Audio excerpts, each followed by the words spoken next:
pogi. Kaya maganda rin ito. Akin po tinatawagan ang ating pastor assistant Kamwa Cruz.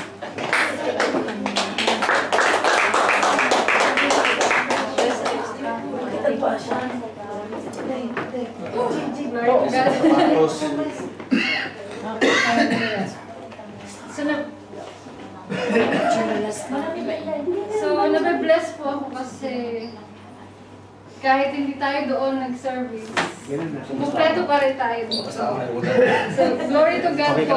Sa mga nangyari kagabi, super blessed po kami. Because we experienced something new from the Lord. That we have renewed our vows. We have, God has enlightened, pinag-apoy niya muli ang aming pagmamahalan. Ako at ang Panginoon, ang mga kapatid at ang Panginoon. And we pray one day maka-join po kayo sa aming sa aming munting series. Like it's you and the Lord. You're searching for the path that the Lord will give you. And you have to trust the Lord when you walk. You have to hear the voice of the Lord. You have to distinguish the voice of the Lord and the voice of the devil. So this is what we learned yesterday.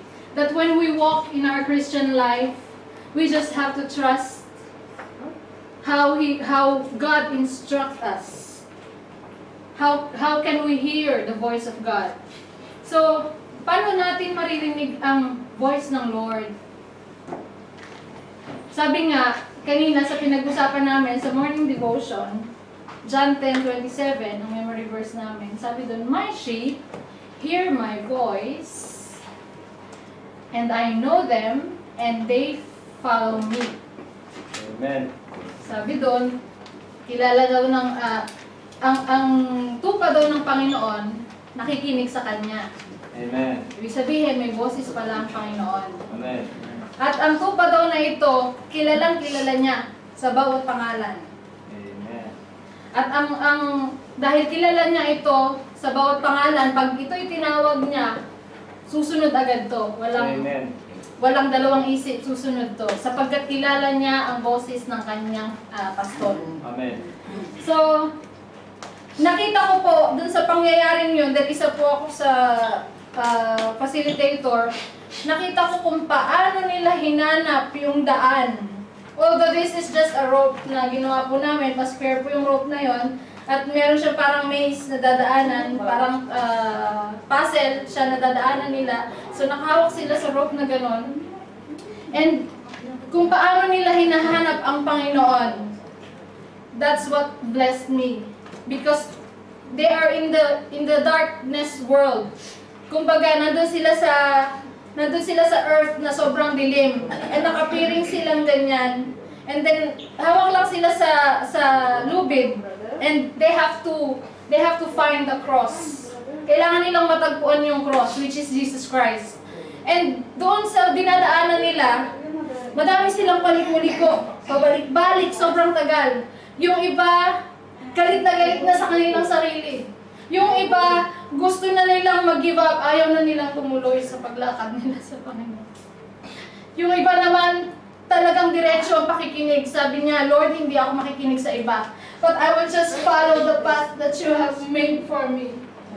Sabi ng Panginoon. Sabi ng kapatid na ito, "There's nothing that I heard, but the instructions only, that I just have to hold the rope. And I follow that rope, and ito pong kapatid nito, unang nakakuha ng cross. And that's what blessed me. She just followed the instruction, and nakarating siya sa cross. Nung mahawakan niya yung cross, sabi niya, "Lord, thank you. You showed yourself to me." Sabi ng Panginoon, yun is, Jesus is enough for me. Sa inyo pong paglalakbay sa buhay Kristiyano, wala po kayong hahanaping iba. Wala pong makakatulong sa inyong iba, kundi ang Panginoong Jesus lamang. Sabi ng Panginoon sa 2 Corinthians 12:9, sabi doon, "And He has said unto me, My grace is sufficient for thee, for my power is made perfect in weaknesses. Most gladly, therefore, will I rather glory in my weaknesses, that the power of Christ may rest upon me." So, yung mga kahinaan natin ngayon, yung mga struggles na nararanasan natin, yung mga persecutions, yung mga kasinungalingan na binabato sa atin, and yung pagtanggap natin, kung gaano tayo kahina, natatanggapin natin yon, that is when Jesus Christ is glorified. Amen. Because you are the Son of God. You Amen. are the daughter of God. And God is glorified in your reactions. Amen. In your characters that you have shown to people. Yung pinakita nyo na reaksyon nyo kahit gaano kayo batuhin na nahimik kayo. Amen. This is when Jesus Christ is glorified in your life. At ang biyaya ng Panginoon, kapag ito'y nagawa mo, kapatid, when you overlook on the offense, kapag binabato ka, kapag kung ano-anong kasinungalingan sinasabi sa'yo, pinalagpas mo yon. Amen. Pag pinalagpas mo yun, kapatid, yun ang inuutos ng Panginoon. Amen. Palagpasin natin yun. At sasabi ng Panginoon, mas nakakahigit ang nagpapalagpas ng mga offenses sa Kanya. Hallelujah. Hindi yung pumapatol. Hindi tayo sinabihan ng Panginoon na pag inaway ka, awayin mo din. Na kapag sinigawan ka, sigawan mo din. No, tinuro ng Panginoon, kapag sinampal ka sa kanan, ikasampal mo yung kaliwa. Ibig sabihin, kapag ginawaan ka ng masama, gawan mo siya ng mabuti para ma-realize niya, oh, I have to give back good things to this person. Para matigil yung kasamaan. Batuhin natin ng mabuti lahat ng bumabato sa atin ng masama. Amen. At ang biyaya ng Panginoon ay sapat-sapat para magawa natin ito because hindi tayo ang gumagawa nito, kundi yung Espiritu na nakatira sa atin. Amen. The Holy Spirit, He is holy and He will drive your life. Amen. Kaya nga sinasabi, ang Panginoong Jesucristo, pag tinanggap mo, siya ay yung personal Lord and Savior, Panginoon at tagapagligtas. Ibig sabihin, siya ang magpapatakbo ng buhay mo, hindi ikaw ang masusunod sa buhay mo. Amen. Sabi, I have been crucified with Christ. It is no longer I who live, but it is Christ that lives in me. Amen. So that this life that I live right now, I do not live for me, but for Him who died for me on the cross. Amen. Ito po ang salita ng Diyos. So, kapag tayo ay mahina, kapag sa tingin ng tao tayo ay mahina, this is when we are strong. Anong ibig sabihin? Magpapaapi na lang tayo? No, we will just overlook. We will just give it to God. Kung ano man yung nangyari sa atin. Kung ano yung mga kung ano yung mga super duper na nangyayari sa mga buhay natin. Kasi, yung binigay kay Job, this is an example of extreme pain. Pinatay yung lahat ng baka niya, lahat ng kabuhayan niya kinuha. Lahat ng anak niya namatay. Ang asawa niya, sabi niya, ba't hindi mo pasumpain ng Diyos para mamatay ka na? Pero hindi niya yung ginawa. Bakit? Sabi niya, ang ibibigay lang ba ng Diyos ay yun lang ang ibibigay lang ba ng Diyos ay yung mabuti lang? Ibig sabihin, that God will give you situation, kasi sabi ni Satanas, sinasamba ka lang niya kasi binigyan mo siya ng magandang bahay. Sinasamba ka lang niya kasi binigyan mo siya ng maraming kayamanan. Sinasamba mo lang siya kasi sinasamba ka lang niya dahil wala na siyang kailangan sa'yo. Binigay mo ng lahat sa kanya. Ano kaya? Sabi ni Satanas, ano kaya kukuhanin mo yan sa kanya lahat? Hindi ka kaya sumpain yan sa iyong pagmumukha, sabi niya sa Diyos. May nagtanong sa akin, doon sa computer shop kahapon, sabi niya, Sister, may itatanong ako sa'yo. Sabi doon sa Bible, si Satanas daw, tinawag ang Diyos na Diyos. Sabi ko, oo. Sabi niya, ibig sabihin, angel si Satanas? Oo. Sabi ko, si Satanas kasi, binigyan na siya ng pinakamataas na ranggo sa heaven. Lahat ng gifts nasa kanya. Lahat ng gift binigay na sa kanya ng Lord. Lahat ng pinakamagandang gift, pinakamataas na ranggo sa langit, ibinigay sa kanya. Ngunit yumabang siya. This is what the Lord doesn't want to happen sa mga Kristiyano. Kapag ikaw ay nagsimula ka ng tumaas, sabi ng Panginoon, ibababa niya ang mga nagpapakataas. Sabi sa next verse, for all have sinned and fall short of the glory of God. Kaya natin kailangan itong biyaya ng Panginoon. Itong sufficient grace. Ano ba yung grace? Ang grace, ganito ang grace. Ang grace, ibinibigay sa'yo nang hindi ka karapat-dapat tatanggap. Ang mercy, binibigay sa'yo ng karapat-dapat mong tanggapin. Ang grace, kahit kano ka pa kasama, ibinigay sa'yo kahit ka hindi karapat-dapat. Ganito yung nangyari sa atin, Romans 3:23. For all have sinned and fall short of the glory of God, being justified freely, libre, by His grace, kahit ka hindi karapat-dapat, through the redemption that is in Christ Jesus. Sabi dito, lahat tayo nagkasala, walang perpekto. Lahat ng tumanggap kay Kristo, hindi pa siya perpekto. Hindi siya perpekto. May possibility na tayo ay magkakasala. Bakit? Because our flesh, nandito pa tayo sa katawang lupa. At kaya pinako yung katawang lupa ni Kristo because doon ikinondem yung mga kasalanan natin. Binigay lahat doon yung mga kasalanan natin. 2,000 years ago nung hindi pa tayo pinapanganak. Kaya nga grace eh. Hindi ka pa karapat dapat nung tinanggap mo yon. Pero ngayon, nare-receive mo na yung regalo. Regalo ng kaligtasan. Ano lang ang gagawin mo? Tatanggapin mo lang si Kristo. Susunod ka lang sa boses niya. Sa instruction niya. Sabi ni Kristo, kung mahal mo ako, sundin mo ang aking mga pinag-uutos. Mahalin mo ako ng una at higit sa lahat, at mahalin mo ang iyong kapatid ng kaya ng pagmamahal mo sa iyong sarili. Sabi dito, for all have sinned, lahat nagkasala. Walang nakaabot sa standard ng Diyos, kundi si Kristo. Kaya niya pinababa si Kristo, dahil si Kristo lang ang makaka-perfect ng lahat ng standard ng Diyos. Amen. Sa tao. Walang makakarating sa Ama kung hindi sa pamamagitan ni Yesu Cristo. Amen. Lord. So, yun.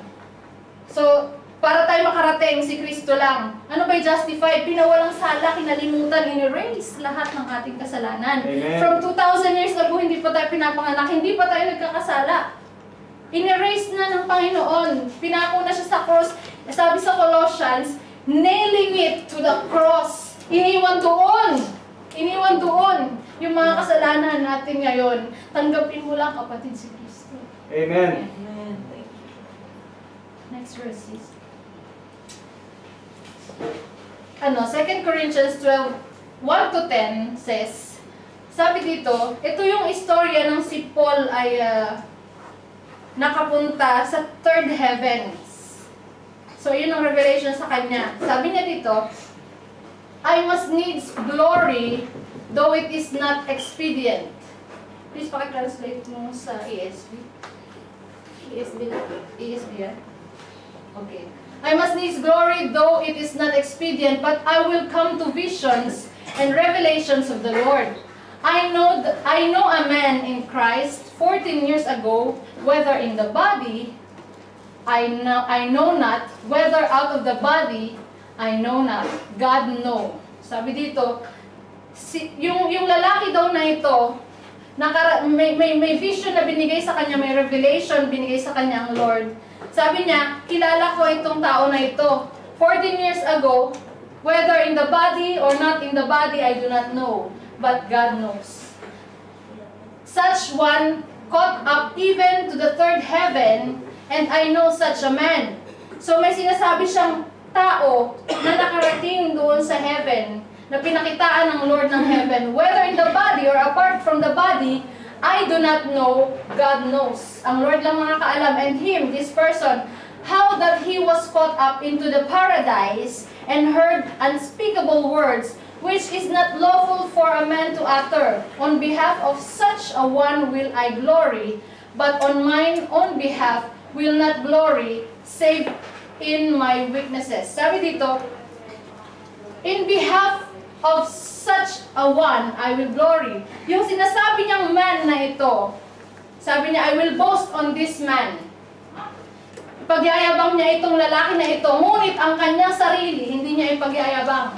So, ginawa niyang third person yung kanyang sarili para hindi niya maipagyabang yung mga revelation na binigay sa kanya ng Panginoon. Nung binulag siya, nagpakita ang Panginoon sa kanya, hindi niya kayang ipagmalaki yun. Kaya gumamit siya ng third person para hindi niya maipagmalaki yung sarili niya. Ingat na ingat si Pablo na ipagmamalaki niya ang sarili niya. Dahil lang sa binigay sa kanya mga visions, sa mga revelations, na para hindi niya maitaas ang kanyang sarili. Sabi dito, he is saved in his weaknesses. Nung ginawa niya yon, hindi niya na ipagmalaki yung kanyang sarili. Ito yung ingat na ingat tayo. Na hindi natin ipagmamalaki ang ating mga sarili. So, yun, 2 Corinthians 12:1-5, 1-10 po ito. Ibibigay po natin sa inyo yung mas mababaw na translation para ano po natin. So, yun. Si Paul, ayaw na ayaw niya. Ito yung nangyari kay Satanas, kaya siya pinatalsik sa langit. Nandoon na siya sa langit. Pinatalsik siya because yumabang siya. Ayaw na ayaw ng Diyos ito. Pagyabang na ito. So, yun. You know, I know a man in Christ who 14 years ago was caught up to the third heaven, whether in the body or out of the body, I do not know. God knows.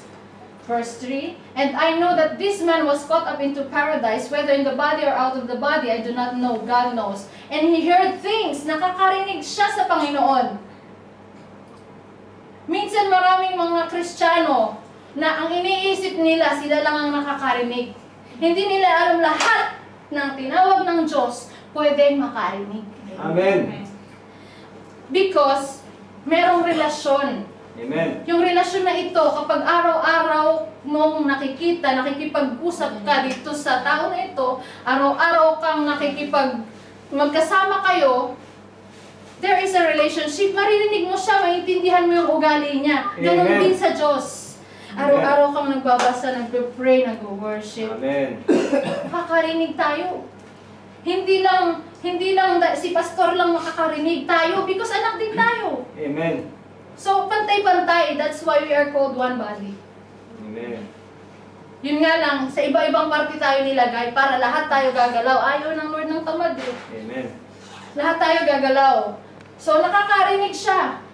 And he heard things that cannot be told, which man may not utter. On behalf of this man, I will boast. But on my own behalf, I will not boast except of my weaknesses.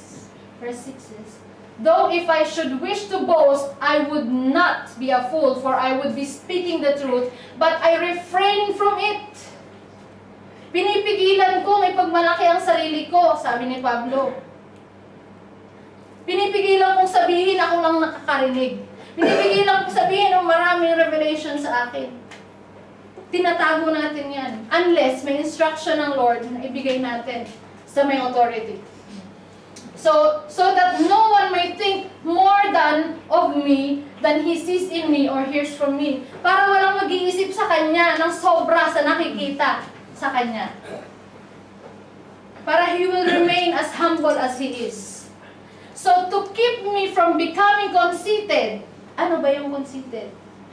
Para hindi ako maging conceited, para hindi ako maging mayabang, para hindi lumabas na mahal ko yung sarili ko, o pinagmamalaki ko ang lahat ng meron ako, pinagmamalaki ko ang sarili ko. So to keep me from becoming conceited because of the surpassing greatness of the revelations of God in me, para hindi ko maipagmalaki ang sarili ko sa mga ganitong greatness na binibigay sa akin ng Panginoon, a thorn was given me in the flesh.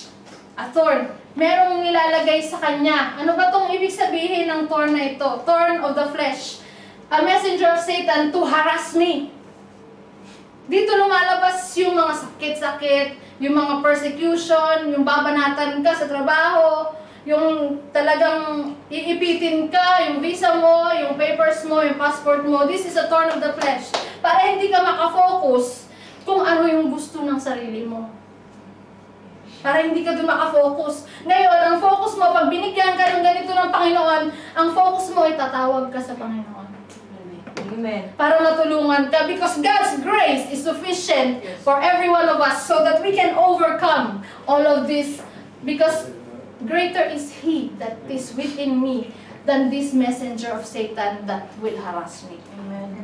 Greater is the Spirit of the Lord in my heart that is living in me. Yan po ang privilege ng Kristiyano eh.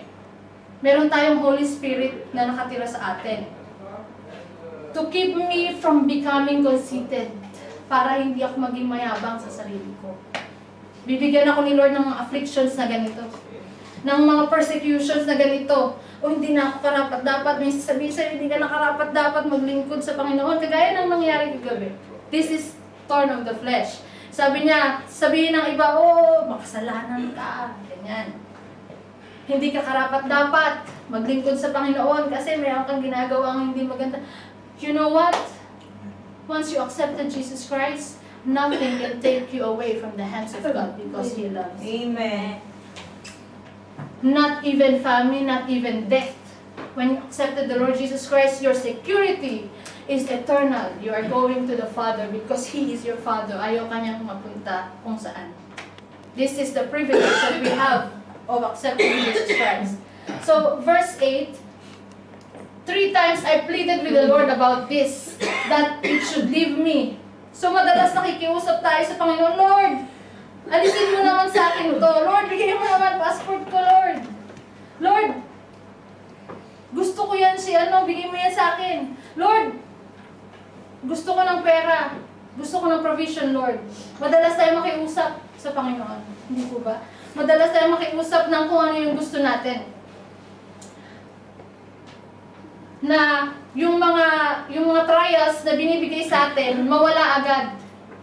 But God said, sinabi niya kay Paul, at sinasabi din niya sa atin ngayon, my grace is sufficient for you, for my power is made perfect in weakness. So kapag malakas ka na pala, kaya mo na pala, hindi mo na kailangan ng Panginoon, kapatid.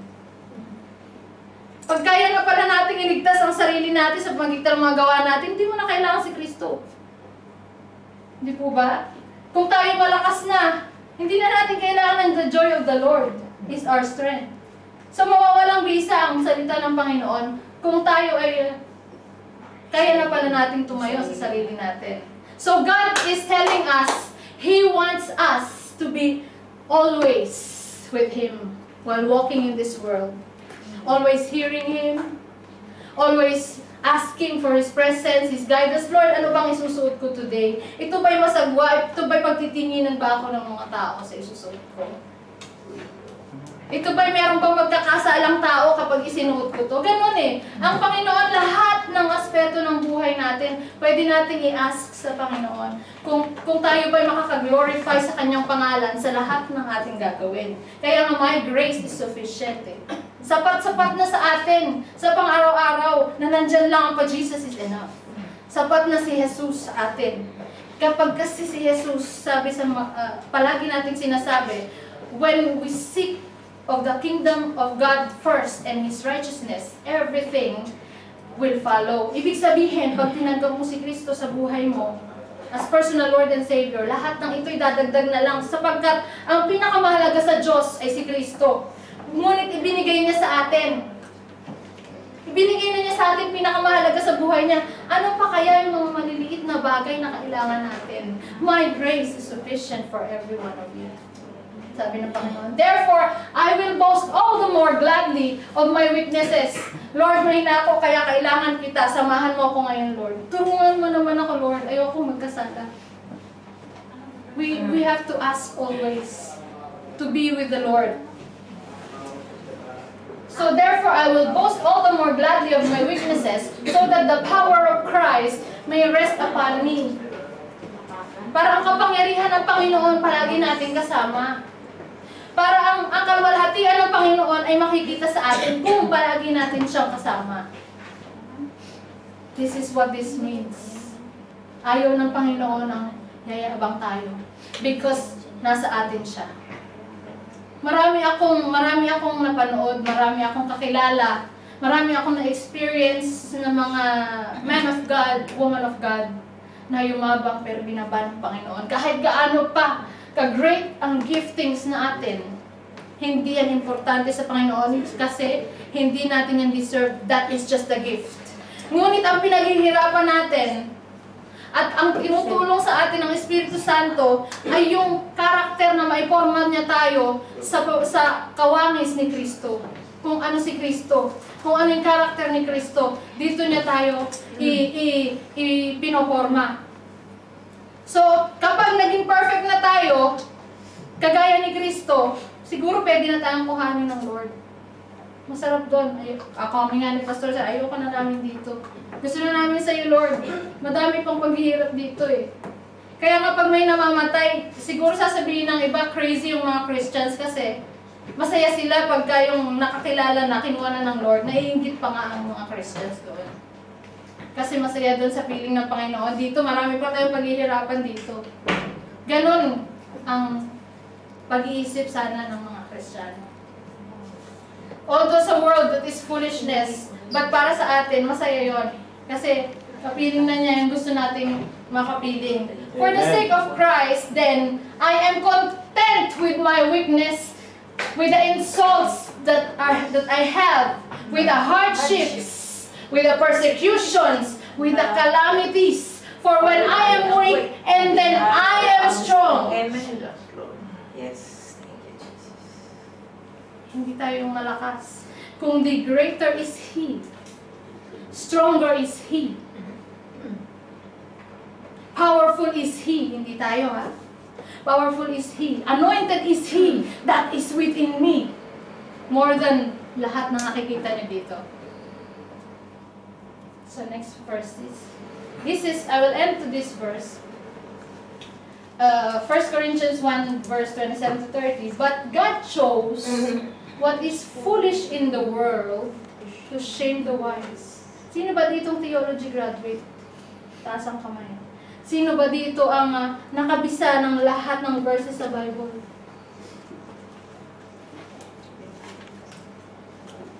God chose what is weak in the world to shame the strong. Minsan, ang Panginoon pumipili ng talagang hindi mo aakalain, kagaya ni David, lang siya, pastol lang yan siya. Pero nilagay ng Lord sa kaharian. Kagaya ni tatay, mananahi lang yan siya, taga-tabas. Pero nilagay ng Panginoon. Gusto ng Panginoon yung mababa ka. Para itataas ka niya. God chose what is weak in the world to shame the strong. God chose what is low and despised in the world. Even things that are not, to bring to nothing things that are, so that no human being might boast in the presence of God. So whatever it is na binigay sa atin ng Panginoon, that is just a gift. Ang paghirapan natin at ang pagsunod natin sa Panginoon, kailangan ang susundin natin yung boses ng Panginoon at kilala natin siya. Kilala natin ang boses ng Panginoon. Because ang boses na ito magbibigay sa atin ng kapayapaan. Pag nagtanong ka, Lord, ano bang desisyon ang gagawin ko? If sa puso mo, confusion ang naramdaman mo, that is not from God. Kailangan ang mararamdaman natin, meron tayong kasiyahan doon sa desisyon na yon. Meron tayong kapayapaan ng isip doon sa desisyon na ginawa natin. So, sabi dito, so that no human being might boast in the presence of God. Minsan sasabihin sa inyo ni Satanas, kagaya ng nangyari kagabi, you're not worthy to praise God. You are a sinner. Oh, you are sexual immoral. You are adulterous. You are lahat na ibabanat sa iyo ni Satanas. Everything in this world, Satan will accuse you. Satan will say, oh, you're black. You will not be hired in the work. That is Satan. Because we are equal in the eyes of God. So when you heard some voice that is condemning you, when you heard the voice that brings you fear, when you heard the voice that is telling you to do bad things, when you heard the voice that will tell you to insult people, to tell your brothers and sisters, oh, I saw you this and this one together.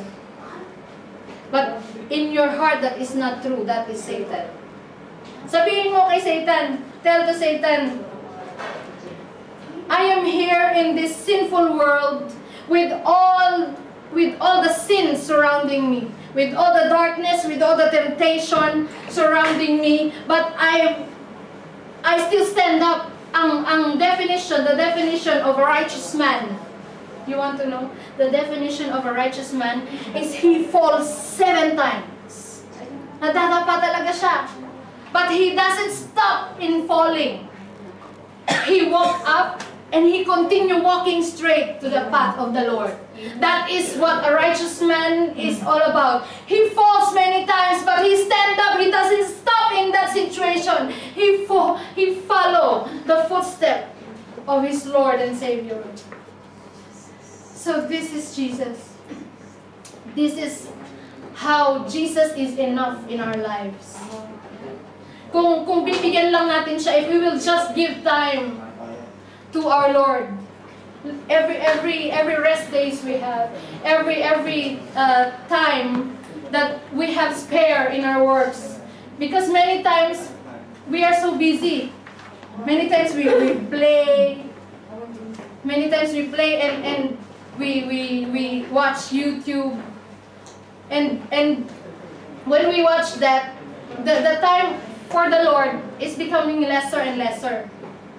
So the relationship becomes further and further. That the voice, you are no more familiar of the voice of the Lord, and all you hear is the voice that are whispering around you. So sabihin mo kay Satan, when he is condemning you, tell him, you are already there in the presence of God. But why are you here now with us? But we are here in the sinful world, in the dark world, with all the temptations around us. But still, God loves us so much. But still, we are special to His eyes. Because we fall and we stand up. We don't continue in sinning. We are not telling you to sin. But hindi natin maiiwasan because we are still here. We are still here in the flesh. There's a possibility one day that you will sin. But when you said to the Lord, Lord, hold my hand. Because if I hold your hand, I will let go your hand. Amen. But if you will hold my hand, you will not let go of my hand, Lord. Because you said in your word, nothing can take me away from the love of God. Nothing can pluck me out of the hand of God. Amen. Nothing. Even death. Yes. Even death. Because when you die, that is gain because you are going to the Lord. You are going to be with the Lord. So, no, hindi tayo matatakot. We will not fear to die. Kagaya ng mga tao na natatakot sila magutom, natatakot sila mamatay. They are scared because when the love of God is complete in your heart, there is no more fear. Remember, when the love of God is completed in your heart, when you fully trust the Lord, the love of God is complete in your heart, and there is no more fear. When you still feel fear, the love of God is not yet complete in your heart. When you still fear of dying, you are not sure where you are going, the love of God is not yet complete in your heart. You have not surrendered all that you have to surrender to God. When you have fear of losing something, the love of God is not yet complete in our hearts. But when you tell God, kagaya ng, just like how Abraham sacrificed Isaac, when God told him, the nation of Israel will come from Isaac. Abraham still sacrificed Isaac. When God told him to sacrifice Isaac, even God told him that the nation will come from Isaac.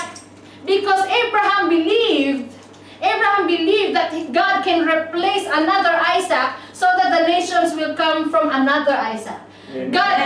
Abraham believed that God can replace what He has taken away from us. Double portion. Hallelujah. So do not fear. taken from you because God's plan is better for us. Amen. Thank you, Lord. Hallelujah. Amen. So I would like to end in this story. When God has established covenant with Abraham, when God promised, God and Abraham has a contract. I would say this in a little understandable word. So they made a contract, Abraham and God. They made a contract. And God promised Abraham that He will make him a blessing for all the world. So in ancient times, they have to kill an animal as a sacrifice and divide it and sacrifice the blood of that animal, and they will promise to each other, if you, Abraham, will breach bang tawag doon? Kung hindi ka tutupad sa usapan natin, the God said, Abraham, if you will not follow our contract, you have to suffer. Your body has to be destroyed. Your nation has to be destroyed. Everything in you has to be destroyed. Has to be everything that he has to sacrifice. Mawawala lahat yun. Everything will disappear. Everything that he has will disappear. This is the ancient covenant making. And nakipag-covenant siya kay God. Abraham and God has a covenant. God will not have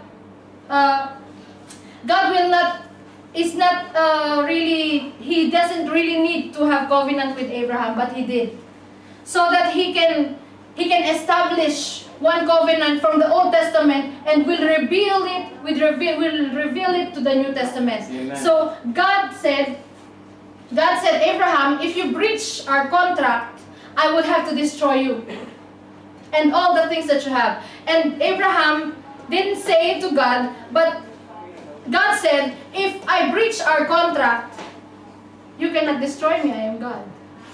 But God tell him, I will promise you that this covenant will happen, and in case you are thinking that I will breach our contract, I will send this sacrifice so that I can prove to you that I will establish and still continue with my promise to you. So in ancient times, they have to, those who have covenant, those who have contract, they have to pass to that, they cut the animal, so the bloods are there, they cut it in how many, I do not know. They have to step on it. Those who have covenant, so basically Abraham and God has to step on it. Pero alam nyo, do you know what did God do to Abraham? God made him sleep. God made him sleep. You know why? God passed by to that animal sacrifice so that he can establish the covenant. Ang kasunduan nila. So that he can establish that covenant. Do you know what is significance of that?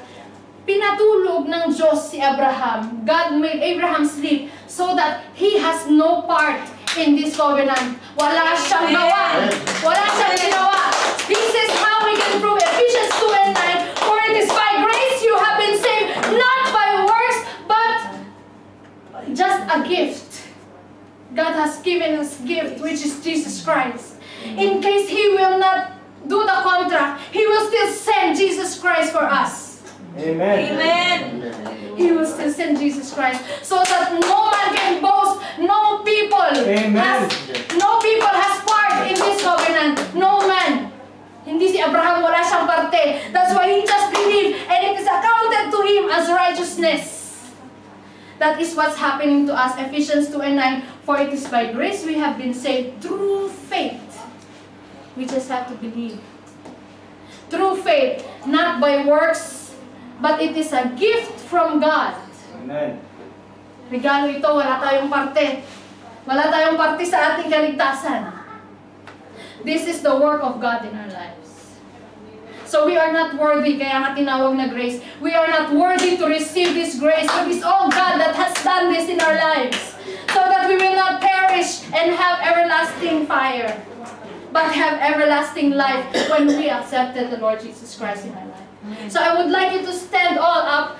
If there is anybody here that has not accepted Jesus Christ in his life fully, have not yet surrendered everything in his life, or is there anybody that wanted to renew his vow to the Lord Jesus Christ, and he or she is saying, Lord, forgive me, Lord.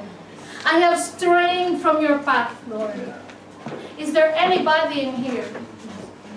Do not be shy, but just raise your hand, because we will pray for you, and God will see your humility in Him, that you wanted to renew your contract to Him. You wanted to renew the contract that He has established through Jesus Christ our Lord. Amen. We will pray for you. Brothers and sisters, you just have to humble yourself before God. If you wanted to renew the fire, if you wanted the fire to lit up again in your life, so that you can serve God more boldly, please come forward. Come on. God is calling you right now. If you want to renew your vow, if you want to be blessed again, if you want everything that you cannot overcome, if you want everything that you cannot overcome, that God will take it away. But God, please, God, one day, the desire of my heart, God, you will give it to me. In the perfect time. In the perfect will of yours, oh God, you will give to me what I want. I will just enjoy serving you. I wanted to enjoy serving you, Lord, without any reserve in my heart. Lord God, follow my prayers, brothers and sisters. Father in heaven, in the name of Jesus, if there is anything in me that is not pleasing to you, forgive me, Lord. Forgive me, Lord. Cleanse me by the blood of Jesus. Cleanse me by the blood of Jesus. I renew my vow, Lord. I renew my vow. Put light again and fire in my heart. Put light again and fire in my heart. So that I will serve you. So that I will serve you. I will enjoy serving you, Lord. I will enjoy serving you, Lord. But Lord, you know what is in my heart. You know what is in my heart. Lord, one day, this in my heart that I cannot let go. Take it away from me now. Take it away from me now. But God, one day, in your perfect time, in your perfect will, you will bring it back again to me, Lord. You will bring it back again to me, Lord. But with your blessings, oh God. God, I renew my contract to you, Lord. I renew my contract to you, Lord. Let me serve you, Lord. With all of my heart. Without reservation. Without reservation. I give to you my life, O Lord. As a sacrifice. As a sacrifice. Accepted, Lord. Accepted, Lord. Let me be pleasing to you, O God. Let me be pleasing to you, Lord, I thank you for this day. For accepting me again. And for pleasing you, Lord. Because of believing you. That one day. All that I wanted. All that I have desired. You will give it to me, Lord. You will give it to me, Lord. Thank you, Lord, for hearing me. Thank you, Lord, for hearing me. Thank you, Lord, for making me feel worthy again to serve you. Thank you, Lord, for making me worthy again to serve you. Thank you, Lord, for your Son Jesus. Thank you, Lord, for your Son Jesus. Because He has made me worthy. Because He has made me worthy of serving you. Of serving you. Of standing in front of you, God, because of His holiness, not my own. Thank you for your grace, God. Thank you for your grace, God. Thank you for the gifts that you have given to me. Thank you for the gift that you have given. Use it, Lord, for your glory. Use it for your glory. Use it for the end time harvest. Use it for the harvest. Use me, Lord, mightily. Use me, Lord, mightily.